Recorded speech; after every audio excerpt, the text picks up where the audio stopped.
कहानी की शुरुआत सनी नाम के एक आर्टिस्ट को दिखाते हुए होती है जो किसी भी तरह की मशहूर पेंटिंग की हूबहू कॉपी बना सकता था। सनी के नानू का एक न्यूज़पेपर था क्रांति, जो इतना अच्छा तो नहीं चलता था, पर सनी और उसका दोस्त फिरोज बचपन से ही यहाँ काम किया करते थे और दोनों खाली जेब लेकर सारी चीजों को पैसे से तोलते थे। उनके पास इतने पैसों की कमी थी कि सनी अपनी गर्लफ्रेंड के साथ एक क्लब तक में नहीं जा सकता था। क्रांति न्यूज़पेपर भी अब उधार के बोझ के तले दब रहा था। उनके पास उधार चुकाने के लिए सिर्फ 1 महीने का समय था, पर उधार इतना था कि अगर पूरी जिंदगी भी किसी काम में लगाएं, ये उधार तो नहीं चुकने वाला था। कई पैसे कमाने के जरियों को सोचने के बाद सनी को एक आइडिया आता है कि पैसे कमाए ही क्यों, सीधा पैसे ही छाप डालते हैं। सनी स्पेशलिस्ट था डिजाइन में और फिरोज स्पेशलिस्ट था प्रिंटिंग में, तो यहाँ से शुरू हुआ पैसा छापने का सफर। सनी नोट की कॉपी इतनी बारीकी से करता है जितनी तो कोई हाईटेक मशीन भी ना कर पाए, और फिरोज अपनी टूटी फूटी प्रिंटिंग मशीन से जुगाड़ लगाकर कर देता है नोट तैयार। पर जब करने जाते हैं दोनों इसका फर्स्ट टेस्ट, नोट की सच्चाई आ जाती है दुकानदार के सामने और हार आ जाती है सनी और फिरोज के हाथ में।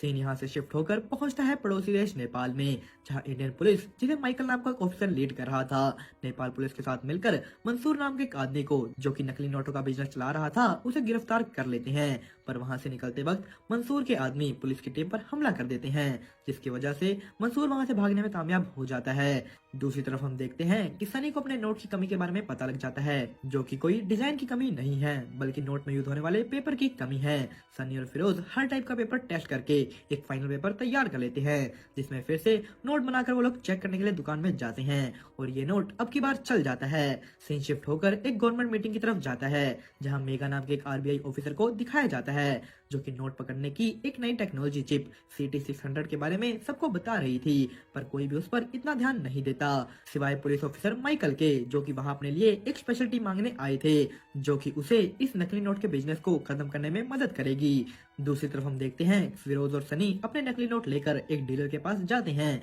जो उन्हें 2 करोड़ नोट बनाने का ऑर्डर देता है। वो लोग ये ऑर्डर ले तो लेते हैं, पर अब सवाल था कि इस ऑर्डर को पूरा कैसे करें, क्योंकि ना उनके पास कोई मशीन थी, ना मशीन खरीदने के लिए पैसा। वो दोनों वापस उसी इंसान के पास जाते हैं जिसका उन्हें उधार चुकाना था, और उससे ऊपर से और उधार मांगते हैं, पर अब की बार सारा उधार 2 महीने में चुकाने की बात के साथ उनको उधार मिल जाता है। सनी अपने चाचा यासिर को अपने साथ जोड़ लेता है और उनकी असली क्रांति न्यूज़पेपर की प्रेस छापती है नकली क्रांति यानी पैसा। वो लोग अपना ऑर्डर भी पूरा कर देते हैं, सारा उधार भी चुका देते हैं, और इसी चीज की खुशी में सनी अपनी गर्लफ्रेंड को एक महंगे होटल में डिनर पर लेकर जाता है, और वहां पर भी वो इन्हीं नकली नोटों का इस्तेमाल करता है। उसे इस बात का बिल्कुल भी नहीं पता था कि उस वक्त उसी सेम होटल में आरबीआई ऑफिसर मेगा भी आई हुई है, जिसके हाथ ये नोट लग जाता है और वो हाथ लगाते ही इसे पहचान लेती है। दूसरी तरफ हम देखते हैं कि पुलिस ऑफिसर माइकल को एक स्पेशल टीम बनाने की परमिशन मिल जाती है, जिसमें वो मेगा को भी इंक्लूड कर लेते हैं। सनी और फिरोज को इधर एक बहुत बड़ा ऑर्डर मिलता है, पर इसे पूरा करने के लिए उन्हें वो स्पेशल पेपर चाहिए था, जिसके लिए वो एक बूढ़े आदमी के नाम पर कंपनी बनाते हैं